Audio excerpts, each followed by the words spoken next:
मैं पूजा दुबे। आप देख रहे हैं फास्ट न्यूज इंडिया। अगली खबर बुंदेलखंड के छतरपुर से।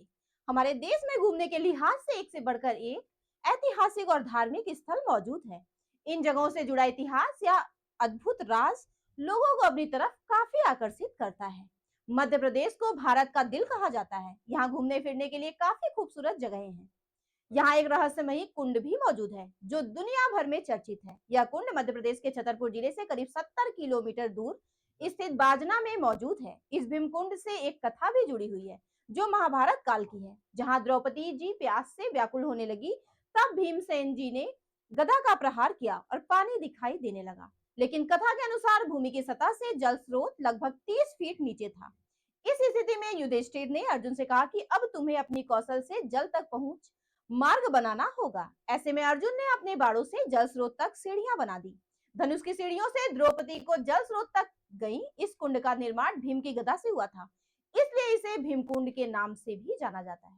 कहा जाता है कि इस कुंड का पानी बिल्कुल नीला और साफ है।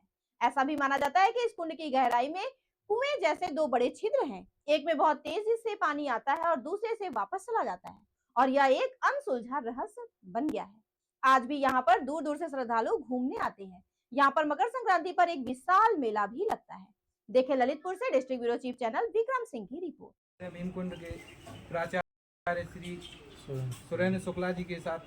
तो शुक्ला जी बताएं यहाँ पर क्या मान्यता है। जी, ये वैष्णो भीमा देवी का मंदिर है। पहाड़ी पर 265 सीढ़ी चढ़कर के ऊपर माता रानी का दर्शन होता है। और ये भीमकुंड धाम में जो पांडवों का अज्ञातवास के समय का ये जो कुंड है, इससे रहस्य जुड़ा हुआ है। देवी जी का भी जो पांडव लोग थे, भीम, नकुल, सहदेव, युधिष्ठिर आदि, यहाँ पर आकर के उन्होंने अज्ञातवास में कुछ समय व्यतीत किया। और वैष्णव भीमा देवी जो है मंदिर है, जो इन्होंने कुल देवी को स्थापना किया था, वैष्णव भीमा देवी को स्थापना किया था, जो कि ये मंदिर पहाड़ी पर है और उसी समय का है, जो कि बहुत पुराना मंदिर है। यहाँ पर लोगों की मान्यताएं पूर्ण होती हैं। स्वयं भीम जी यहाँ पर अपनी कुल देवी की पूजा करने के लिए आया करते थे, जो कि बहुत प्रसिद्ध देवी हैं भीमा, वैष्णव भीमा देवी। और यहाँ पर 4 देवियाँ हैं, दुर्गा, महालक्ष्मी, महासरस्वती और भीमा देवी। ये 4 देवियों का यहाँ दर्शन होता है। और अज्ञातवास के समय की बात बताएं तो पांडव जब अज्ञातवास में यहाँ पर थे, तो उस समय पांडवों को यहाँ पर कुछ समय व्यतीत किया उन्होंने।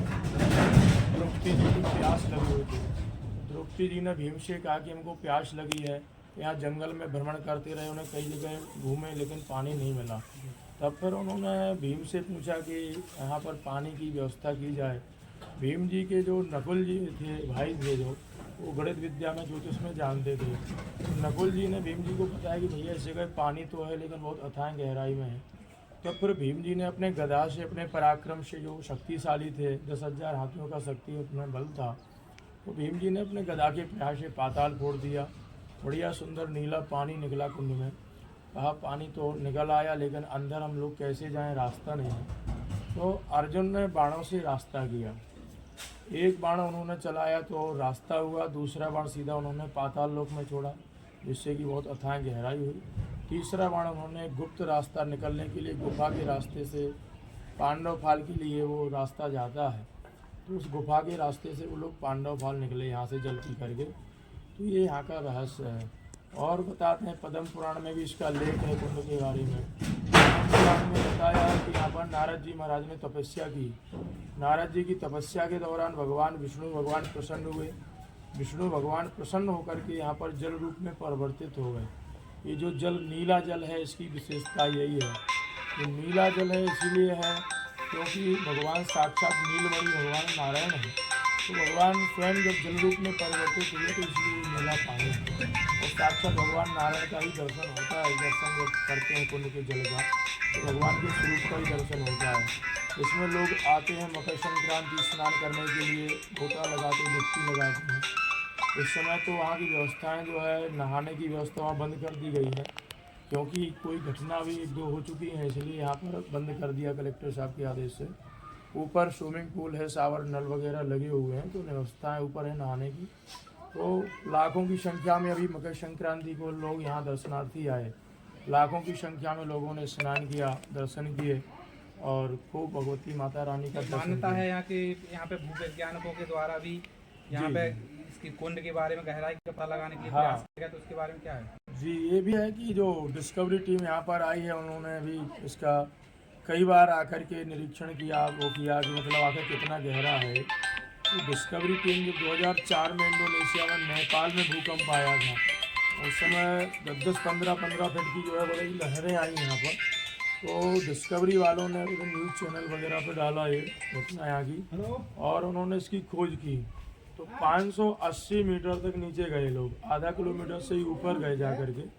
तो 580 मीटर के बाद उन्होंने बताया कि बहुत तेज़ बहाव है उसमें, इतना तेज़ बहाव है कि वो नीचे जाने में असमर्थ रहे और ज़्यादा नीचे गहराई में नहीं पहुंच पाए, क्योंकि निकलने में और नीचे जाने में उनको स्वयं खतरा था, इसलिए वो टीम नहीं गई नीचे। तो 580 मीटर के बाद ऊपर आ गए वो लोग। बताया उन्होंने, वीडियो वगैरह भी वहाँ का बनाया नीचे का। एक 1.5 गोंडल की मछलियाँ हैं उसमें, बड़ी बड़ी सुरंगें हैं, बड़ी बड़ी जो है मछलियाँ हैं उसमें, और चट्टानें पत्थर हैं जिस पर जो है वो मछलियाँ रहती हैं। और यही बताया उन्होंने कि वो बताया। यहाँ पे और लोग मान्यता रखते हैं कि यहाँ पे जो रंगीन के द्वारा जो रास्ता इसका जुड़ाव सीधा समुद्र से बताया हाँ, गया है। समुद्र से गंगा जी से बताया गया है, क्योंकि जब कोई लहरें, कोई सुनामी जब उठती है कहीं देश विदेश में, तो इसमें जो है हलचल होता है पानी में, इसलिए उन्होंने इसका अनुमान लगाया कि ये कहीं समुद्र से गंगा जी से जुड़ा हुआ है। और गंगा जी से मान्यता ये है क्योंकि इसमें कीड़े नहीं लगते हैं, ये गंगा जल की तरह है, अपन बाटल में भर के जल रखिए, सैकड़ों साल रखा रहेगा, कभी कीड़े नहीं लगेंगे इसमें। तो गंगा जल की विशेषता है ये। तो ये भी देखने को मिलता है इसमें कि जैसे किसी को चर्म रोग है, किसी को सांस चल रही है, तो कंटिन्यू पानी पीने से, स्नान करने से ये स्वास्थ्य में भी लाभ मतलब मिलता है। अपच नहीं होता है इसमें, गैस वगैरह नहीं बनती है, कोई भी व्यक्ति जो है पानी पिए तो नुकसान नहीं करता है इसमें, मतलब हाजमा भी बहुत अच्छा होता है। धन्यवाद। राधेश्याम।